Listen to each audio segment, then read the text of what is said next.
25 अगस्त 2022 की सुबह अंधेरी की रहने वाली 15 साल की वसीता राठौड़ स्कूल जाने के लिए अपने घर से निकलती है, मगर 26 अगस्त की वसीता की लाश है नगद रेलवे स्टेशन के करीब एक बड़ी सूटकेस में मिलती है। उसका जिस्म कंबल में लपेटा हुआ था। शरीर पर चाकू के वार के निशान थे। जो आखिरी वसीता की इस हालत को जिम्मेदार कौन था, इस बात का पता लगाने के लिए पुलिस की जांच शुरू करती है। मुंबई पुलिस की 10 टीम के अलावा अहमदाबाद क्राइम ब्रांच की टीम थी, जो इस केस को स्लो करने में लग जाती है। इस हफ्ते से ज्यादा का समय लग जाता है। 2000 से ज्यादा सीसीटीवी कैमरे खंगाले जाते हैं, तब जाकर कातिल का पता लगता है। तो आखिरकार यह कातिल कौन था और उसे 15 साल की वसीयता हत्या क्यों कर दी थी, यह शातिर अपराधी पुलिस को हफ्ते भर तक जो है चकमा देने में कैसे कामयाब रहा था और आखिरकार पुलिस इसे कैसे पकड़ पाई, इसे चलिए जानते हैं डिटेल से सब कुछ इस वीडियो में। आगे बढ़ने से पहले क्राइम की कहानी चैनल को आप जो भी है क्राइम सफर चैनल को आप सब्सक्राइब कर लीजिएगा। जैसा कि मैंने बताया कि इस कहानी की शुरुआत रोज की तरह वसीता के स्कूल जाने से ही होती है। अमूमन वसीता स्कूल में शाम तक वापस आ जाती थी, मगर 25 अगस्त को देर शाम तक वापस नहीं आती है। जब घर वाले वसीता को फोन करने का प्रयास करते हैं तो उसका मोबाइल स्विच ऑफ आता है। कुछ दोस्तों से फोन करके वसीता के बारे में जानकारी लेते हैं तो पता चलता है कि वसीता स्कूल ही नहीं गई है। जब परिवार वालों को पता चलता है कि जो वसीता है वो आपकी स्कूल नहीं गई है, तो यह भी और ज्यादा चिंतित हो जाते हैं। अपने लेवल से प्रयास करने के बावजूद जो परिवार वाले जो लड़की का पता नहीं लग पाते हैं, तो जो परिवार वाले अंधेरी जो पुलिस स्टेशन जाकर बेटी मिसिंग रिपोर्ट दर्ज करवाते हैं। अगले दिन यानी कि 26 अगस्त को शाम 3:30 बजे के वाले पुलिस के पास ही नागन रेलवे स्टेशन रेलवे ट्रैक के पास एक लावारिस बैग की खबर मिलती है। जल्दी पुलिस वाले मौके पर पहुंचकर बैग खुलवाते हैं तो उसके अंदर कंबल में लिपटी हुई एक लड़की की लाश मिलती है। लड़की के सर पर गहरे जख्म के निशान मिलते हैं। जिस बैग में लड़की की लाश मिली थी, इसी बैग में एक स्कूल यूनिफॉर्म भी जो मिलता है। स्कूल यूनिफॉर्म की मदद से 1 घंटे के अंदर ही पुलिस वालों पता लगा लेते हैं कि यह लाश किसी और की नहीं बल्कि वंचिता की ही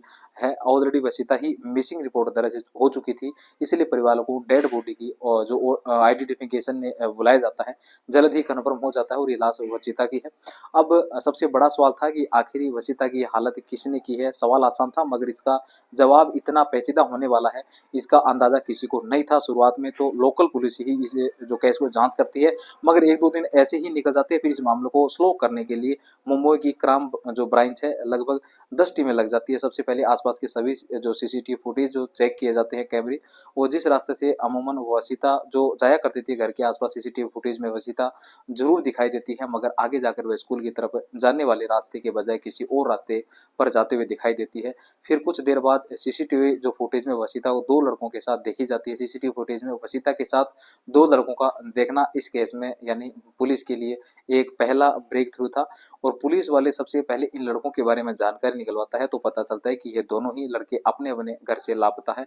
अब पुलिस वालों को शक होने लगता है कि कहीं ना कहीं वंचिता वाले केस में इन दोनों लड़कों का कुछ ना कुछ कनेक्शन तो जरूर है। बस इसी के बाद पुलिस वाले उन लड़कों को एक्टिव को ट्रैक करना शुरू कर देते हैं। इन लड़कों का मोबाइल लगातार स्विच ऑफ आता है, इसलिए पुलिस वाले लोकेशन ट्रैक करने में भी कामयाब नहीं हो पाते हैं।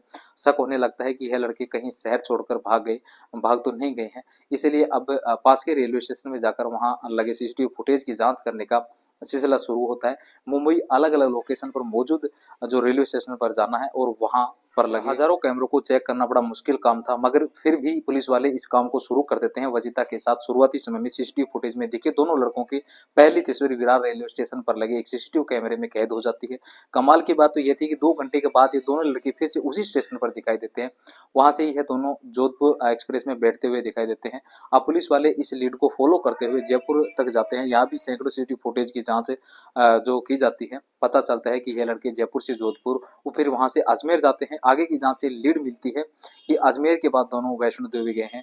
इन सब के बीच कई दिन बीत जाते हैं। पुलिस और जो सस्पेक्ट है के बीच लुका छुपी का खेलना चलता रहता है। पुलिस वाले जब वैष्णो देवी जाकर वहां इन दोनों लड़कों की एक्टिविटीज को ट्रैक करते हैं तो पता चलता है कि अब यह लोग वहां से कोंकण गुजरात चले गए हैं। जब दोनों सस्पेक्ट गुजरात में एंट्री कर लेते हैं तो अहमदाबाद क्राइम ब्रांच की भी मदद पुलिस लेती है। अहमदाबाद पुलिस की मदद से पता चलता है कि दोनों लड़के अब पोकण से पालमपुर नाम की जगह है तरफ चले गए हैं। यहाँ तक पहुंचते हुए एक सप्ताह का समय बीत यानी 1 सप्ताह का समय बीत चुका था। पुलिस वाले अब तक अहमदाबाद से अजमेर के बीच 2000 से ज्यादा सीसीटीवी फुटेज की जांच कर चुके थे। इन फुटेज में एक बात कॉमन थी कि इन लड़कों के पास लड़की का स्कूल बैग मौजूद था। अब दोनों सस्पेक्ट पालमपुर पर पहुंच जाते हैं। Gujarat police local inform active कर देती है और दोनों सस्पेक्ट की तस्वीर देते हुए लगातार इन पर नजर रखते हैं। और इनसे जुड़ी एक एक जानकारी देने को कहती है कि जल्द ही पुलिस वालों को टिप भी मिल जाती है कि दो सस्पेक्ट जो में से एक पालापुर गांव की एक अपने एक रिश्तेदार घर देखा गया है। इस ग्रुप में सूचना के आधार पर उस रिश्तेदार पर अगर छापेमारी की जाती है, मगर हमेशा की तरह पुलिस पहुंचते ही पुलिस जो सस्पेक्ट है वहां से पता चल हो जाता है कि हालांकि कुछ पुलिस को फिर से अपने एजेंट की जानकारी मिलती है कि दोनों सस्पेक्ट पास ही एक लॉज में रुके हुए हैं और इस इन्फॉर्मेशन के आधार पर 1 बजे रात में पालनपुर में एक लॉज में स्थानीय पुलिस स्टेशन की एक टीम छापेमारी करती है और फाइनली इन दोनों सस्पेक्ट वचिता की हत्या में 1 सप्ताह बाद जो पर दबोचा जाता है। मामले की जानकारी मुंबई पुलिस को भी दे दी जाती है। कागजी कार्रवाई पूरी करने के बाद दोनों ही सस्पेक्ट को मुंबई पुलिस के हवाले कर दिया जाता है। गिरफ्तार किए गए सस्पेक्ट की पहचान 21 साल के संतोष मकवाना और 21 साल के विशाल अम्बावाने तौर पर होती है। दोनों ही लड़के स्कूल ड्राफ्ट थे और छोटे मोटे काम करने जैसे जैसे अपना जीवन काट रहे थे। मुंबई पुलिस इन दोनों को हिरासत में लेकर पूछताछ शुरू कर देती है। इस दौरान दोनों ही आरोपी हैरान कर देने वाला खुलासा करते हैं। पुलिस को दिए गए बयान के मुताबिक आरोपी संतोष मकवान और वसीता आपस में दोस्त थे। इन दोनों की दोस्ती सोशल मीडिया के जरिए हुई थी। कुछ दिनों की बातचीत के बाद दोनों का जो मिलना जुलना भी शुरू हो जाता है। खुलासे के मुताबिक 25 अगस्त 2022 को भी संतोष हमेशा की तरह वसीता को मिलने के लिए बुलाता है। स्कूल के बहाने वसीता घर से निकलती है, मगर वह संतोष के साथ चली जाती है। रास्ते में ही संतोष का दोस्त विशाल भी मिल जाता है। फिर यह तीनों जो है विशाल के घर पहुंच चले आते हैं। पुलिस के एक सीनियर अधिकारी के बयान के मुताबिक संतोष और वसीता कई घंटे एक साथ बिताते हैं। यहाँ तक तो सब कुछ ठीक चल रहा था, मगर जब वसीता जाने लगती है तो वह संतोष से कहती है कि भविष्य में भी अब उससे नहीं मिलेगी, क्योंकि वह इस रिश्ते को जो है कठिन नहीं करना चाहती है। पुलिस को दिए बयान में संतोष द्वारा किए गए खुलासे जो मुताबिक वसीता के मना करने के कारण दोनों के बीच में विवाद शुरू हो जाता है और यह विवाद कुछ ही मिनट में इतना गहरा हो जाता है कि जो कमरे में संतोष का दोस्त विशाल भी आ जाता है। संतोष जो है पास में खड़ी अपने दोस्त को इशारा करके वसीता पर चाकू से हमला करने के लिए कहता है। संतोष का आदेश मिलते ही विशाल एक के बाद एक कई बार वसीता के पेट पर चाकू से वार कर देते हैं। वसीता भाग ना जाए और वह जोर से चिल्लाए ना, इसलिए संतोष जोर से उसके मुंह बंद करने के साथ साथ उसे जोर से पकड़ कर भी रखता है। विशाल और संतोष मिलकर पहले तो वसीता का स्कूल ड्रेस चेंज करके विशाल की शर्ट और पैंट उसे पहना देते हैं। फिर कमरे में रखे कंबल में वसीता के शरीर को अच्छे से लपेट देते हैं और एक बड़े से ट्रेवल बैग में किसी तरह के वसीता के सिर उसी बैग में रख देते हैं। लाश को बैग में छिपाने के बाद दोनों के घर बाहर आते हैं और पास के ही एक ऑटो रिक्शा को भाड़े पर बुलाते हैं। फिर ऑटो पर ही बैग रखकर जो विलेपुर रेलवे स्टेशन पर जाते हैं और यहाँ पर दोनों बैग के साथ साथ विरार जो स्लो ट्रेन पर चढ़ते हैं। आगे है नागर जो रेलवे स्टेशन है, उतरने से पहले 5:30 बजे पर रेलवे स्टेशन ठीक पहले जो झाड़ियों के बीच एक ब्रिज के नीचे ट्रेन से उस बैग को फेंक देते हैं। आगे है दोनों वाकई में दूसरी ट्रेन पकड़कर चले जाते हैं।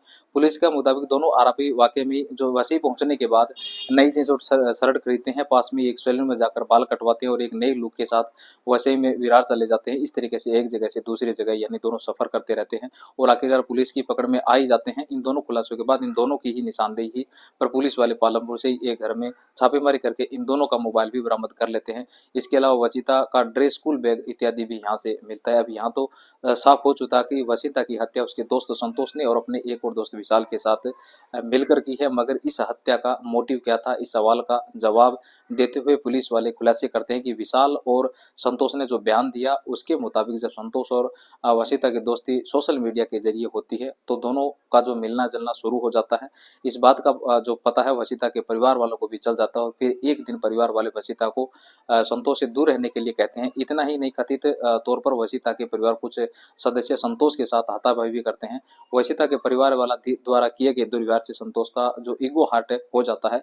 अब वह इसे बेइज्जती का बदला लेने का फैसला करता है और फिर इस प्लान में अपने दोस्त विशाल को भी शामिल कर लेता है। चूंकि संतोष ने बदला लेने का जो पक्का इरादा कर लिया था, इसलिए वह वसीता को किसी तरह अपने जाल में फंसाए जो रखता है। इसलिए अच्छे खासे पैसों की भी जरूरत थी, इसलिए संतोष एक दिन मौका पाकर अपनी माँ की ही गोल्ड का जो मंगलसूत्र है 2 लाख रुपए पास में एक ज्वेलरी शॉप पर भेज देता है। क्योंकि वह मंगलसूत्र चोरी का था, इसलिए एक दलाल के जरिए यह डील करवाई गई थी। इसलिए जो है 0-0 जो भी है कमीशन दलाल को भी देता है। बाकी बचे पैसों में वह कुछ पैसा अपने विशाल जो दोस्त है उसको चाकू और जरूरी सामान खरीदने के लिए देता है। आगे प्लान के मुताबिक संतोष वसीता को मिलने के लिए बुलाता है। कुछ समय साथ बीतता है, फिर बहाने से झगड़ा शुरू होता है और इसी झगड़े के बीच संतोष का इशारा मिलते ही विशाल वशिता पर चाकू से हमला कर देता है और आगे घायल वशिता को संतोष अपने ही हाथों से मौत के घाट उतार देता है। आखिरकार संतोष ने इतनी परफेक्ट प्लानिंग के साथ इस हत्याकांड को अंजाम कैसे दिया और पुलिस ने इसे बचने में कामयाब कैसे हो गया, इसके जवाब में संतोष बताता है कि वह पिछले काफ़ी समय से लगातार क्राइम पेट्रोल जैसी सीरीज देख रहा था। इन्हीं सब चीज़ों को देखकर उसे क्राइम करने का जो है फिर क्राइम से बचने का आइडिया आया और इसी भरोसे के दम पर उसने ऐसे अनियत को अंजाम दिया। संतोष अपनी दोस्त का जो हवाला देते हुए विशाल को भी इस जुर्म में शामिल करने के लिए राजी कर लेता है। इतना ही नहीं, विशाल को यकीन भी दिलवा देता है कि वह सब कुछ करने के बावजूद पुलिस को चकमा देने में कामयाब रहेगा और फिर जब एक समय बाद सब कुछ शांत हो जाएगा तो पुलिस यानी मुंबई आकर अपनी नॉर्मली ज़िंदगी जीने जो लगेगा। मगर पुलिस की अथक मेहनत संतोष को सारी की सारी प्लानिंग धरी रह गई और उसके जुर्म का पर्दाफाश हो गया। संतोष और विशाल दोनों पर ही हत्या समेत कई संगीन जो है धाराओं पर मामला दर्ज करने के बाद जेल भेज दिया जाता है। लेटेस्ट इन्फॉर्मेशन के मुताबिक यहाँ दोनों फिलहाल जेल में ही हैं। इस केस में कोई भी अंतिम फैसला नहीं आया है। पूरी सुनवाई होने के बाद अदालत का जो भी फैसला होगा वह तो होगा ही। अगर आपको इस मामले में फैसला सुनाने का अधिकार दिया जाए तो आप संतोष और विशाल को क्या सजा देंगे, कमेंट बॉक्स में जरूर बताएं। अगर आपकी और हमारी जो भी मेहनत पसंद आई है तो इस वीडियो को लाइक शेयर और हमारे चैनल को सब्सक्राइब करना। जो भी इस घटनाक्रम के माध्यम से जो भी हुआ है ये हमारा बताने का कार्य है, बाकी किसी को ठेस पहुंचाना नहीं है। बहुत बहुत धन्यवाद। जय हिंद, जय भारत।